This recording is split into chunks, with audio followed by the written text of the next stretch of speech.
Hi, I'm Brendan Baker, and if you knew me, you probably know that I'm pretty into basketball.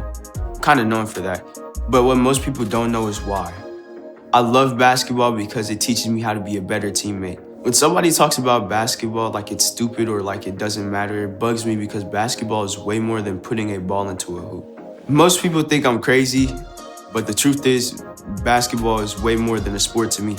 That's why I'm constantly talking about it, because you can't really know me unless you know what matters to me. It's not just a sport, it's personal.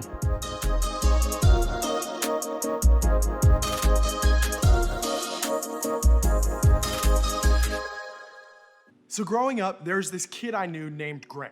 Graham's super shy. I knew him from church, but freshman year, he started coming to my school. And Graham was the kid that everybody knew and everybody loved. He'd come into the room, wouldn't really say much, but Graham, how you doing, man? Graham was just that guy, you know what I mean? So freshman year, I'm having a conversation with him. Graham, what's up, man? What's going on? What you been up to? He's like, well, actually, I've been playing soccer. And me, being the super arrogant athlete I was like, oh, that's cool, that's cute. You play soccer, that's so awesome, man. And I was running cross country at the time, so I was kind of a dumb athlete too. We don't need to talk about that. But I'm just thinking, okay, cool, Graham likes to play soccer. 2 years later, junior year, I go to one of the soccer games. Graham is the most OP, phenomenal player I've maybe ever seen in my life. I mean, this kid, he was making passes that shouldn't have ever been able to sneak through a defense. He had this strong build that could body anyone to get the ball. He was hitting goals from, I don't even know how far out. It was incredible. Senior year, I actually got to play with him. I would sometimes lose track of what I was doing in the game because I'm just standing there like, Graham, the dude was insane. He actually even got selected all-state. And I remember thinking to myself, how is that? How is all of this even real? Like, I'd known this guy for half my life. And in that moment, I felt I didn't know him at all. And what he really cared about and liked and what he spent his time with.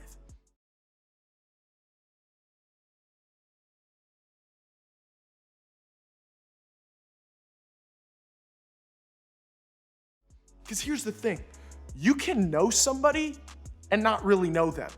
And the same thing's true for you. You can hang out with people and still not have a ton of people who know the real you or get you. For example, have you ever dealt with something or felt something and you simply decided to keep it to yourself because you didn't think other people would understand? Or you did share it and you felt like the people you talked to were just kind of like drawing a blank? For most of us, our friends are probably the people who get us the most. And some of you may say that you have a total bestie who just gets you. And that's awesome, but it's probably not a lot more people than that, is it? Here's a stat that I kind of made up, but I think it's kind of true. The majority of people don't feel like there's anyone who gets us 100%. A lot of times we share parts of our lives with different people, the parts of our life that we feel like they'll get. We have friends that we go deep with, but some friends we only laugh and have fun with because they wouldn't get all that deep stuff. We have people that we hang out with, but we don't talk about sports. It seems like they have no interest in sports, so they wouldn't really get it. We have people in our small group that we can talk about faith with, but we don't talk about our faith with certain people at school. And guys, this is totally normal, but sometimes it would be nice if more people just understood us. All our quirks, our interests, struggles, and fears, but instead, most of the time we feel like nobody gets us.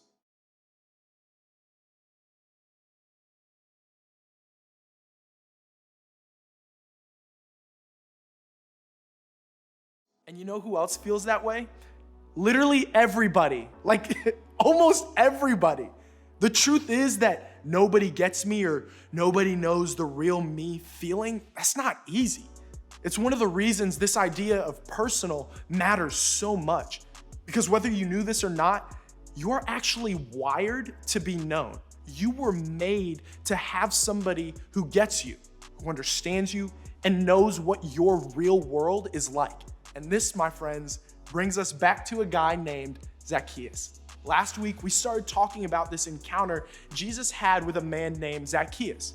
In the section of the Bible called the New Testament, there are eyewitness accounts from people who knew Jesus personally.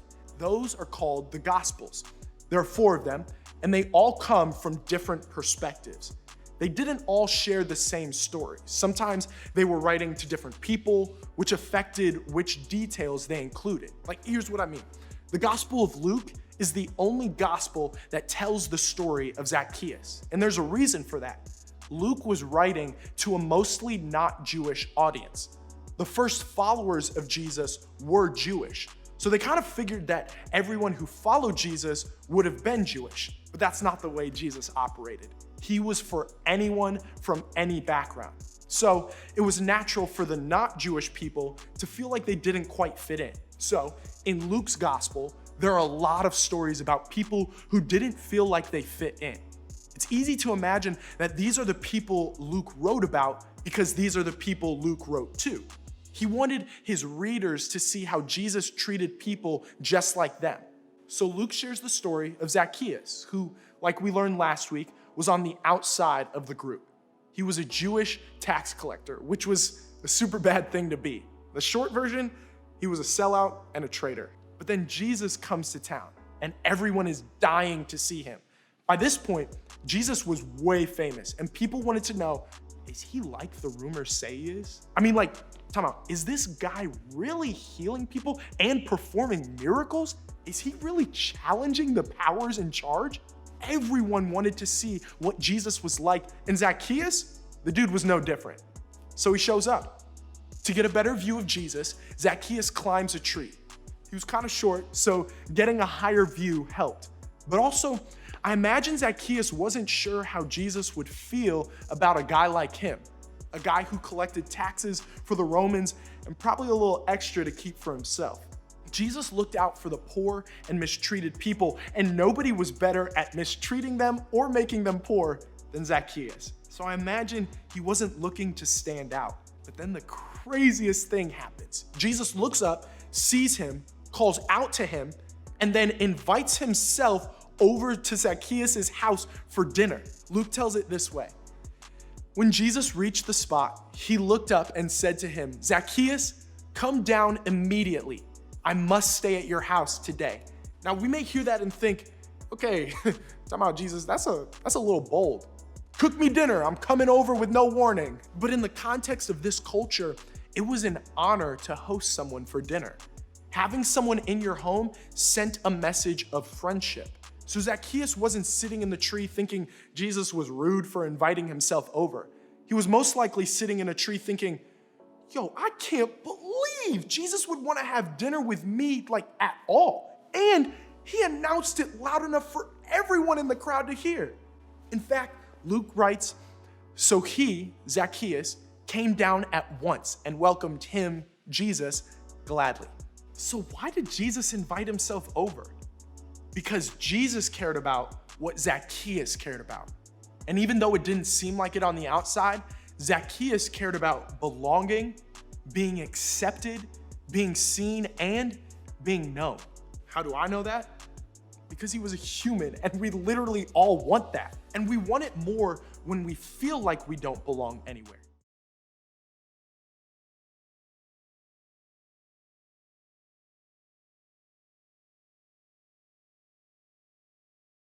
Zacchaeus lived his life as an outsider.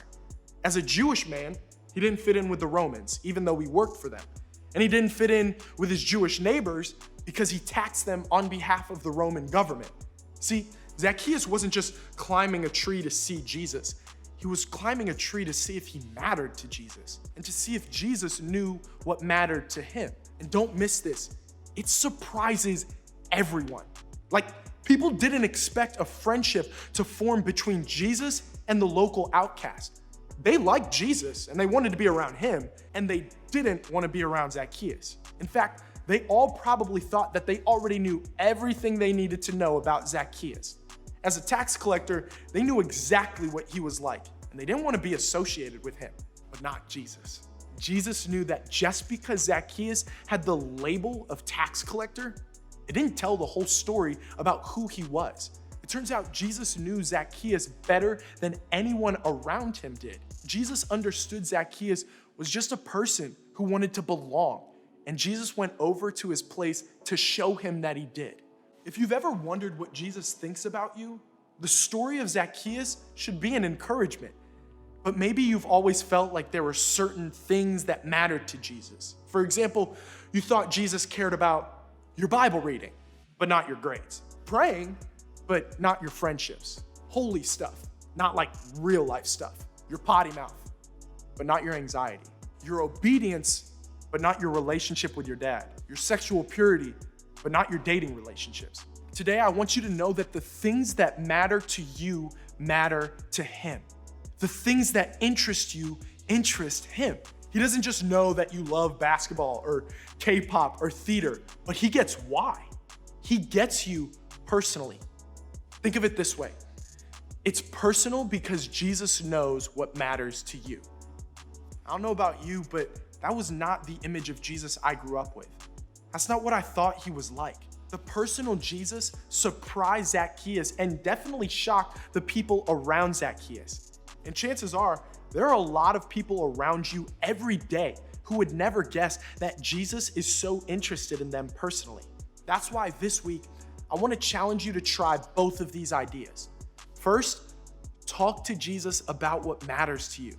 Jesus cares about what you care about. So start there. Pray about it. Share it with him. Let him know about the things that you like. Let him know about the things you worry about. Tell him the things that bring you life and tell him the things that drain you. Jesus is never bored hearing from you and about you because it's personal to him. Second, talk to others about what interests them. When it came to Zacchaeus, it wasn't personal for the crowd he was in. They made assumptions about Zacchaeus, but they didn't really know him or get him. Jesus was the only one who knew that what really mattered to Zacchaeus was a sense of belonging. It's possible there are people you've made assumptions about too, people who you think are one way because of what you believed about them, but you've never made it personal.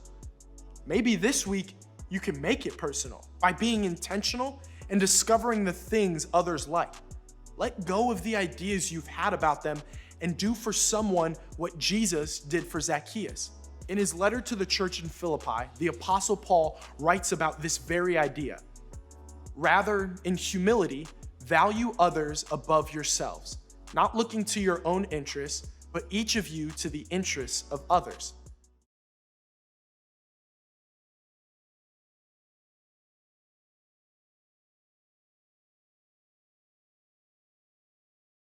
Look out for the interests of others, which might mean you ask your friends questions and listen to their answers. You play something that your little brother loves to play. You go watch your friend play their sport, even if you have no clue what's going on. You make an effort to include that kid who's a grade younger than you. You get to know who someone is. From there, Paul goes on to talk about the character of Jesus and what Jesus was like. Paul said, make Jesus the model, because that's exactly what Jesus was like. He was selfless. He looked out for the interests of others, and we should do the same thing. This is what makes us stand out as people who follow him.